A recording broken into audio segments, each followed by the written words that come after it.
So I transferred to Air Force installation that was at downtown Oakland. And that meant that I was not having to cross the bay. And I only lasted there for a few days because I didn't realize in the transfer that the only people of color who were hired by the Air Force were working in the canteen or the best rooms. And they had transferred me as a clerk. But then they discovered their mistake. Someone apparently turned me in. I didn't realize that they didn't know that I was colored. At that time it was colored, not black or not African American. We were colored. But I didn't realize that I was, taboo. So only a few days out, the young woman whose desk abutted mine, young blonde, I don't know I can't remember her name was, I think it was Norma, was called up by the lieutenant in charge of our section, and she walked the full length of the basement, and I saw her, and I saw them looking back at me, and I saw her nodding, and her face was red. And when she came back, I asked her what that was about, because I realized that they must have been talking about me.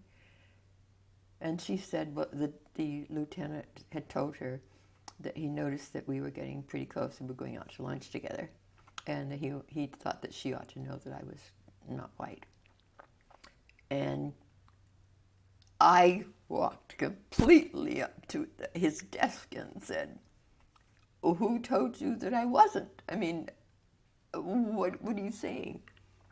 He said, don't worry about it, Betty. Don't worry about it.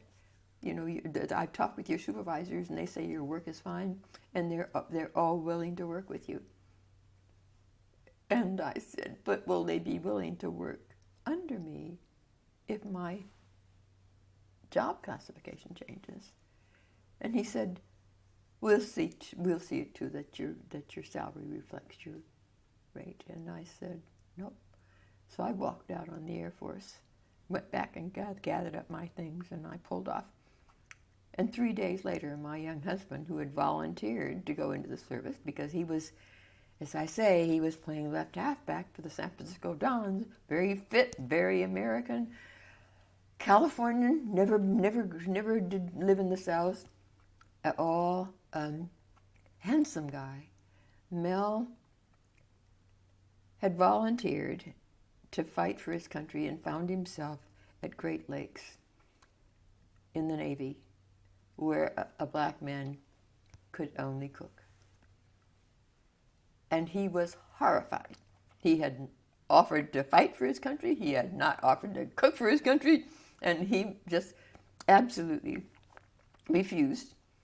And he lasted 3 days. They intensely questioned him, decided that he was outraged, rightfully. So they gave him an honorable discharge after 3 days, mustering out pay, put him on a Greyhound bus and sent him home. And said, just, pretend it didn't happen. And the officer who gave him the news said, we don't doubt that you would make a really fine sailor. And because you are so fair-skinned, it's unfortunate that you just chose to come in as a black man.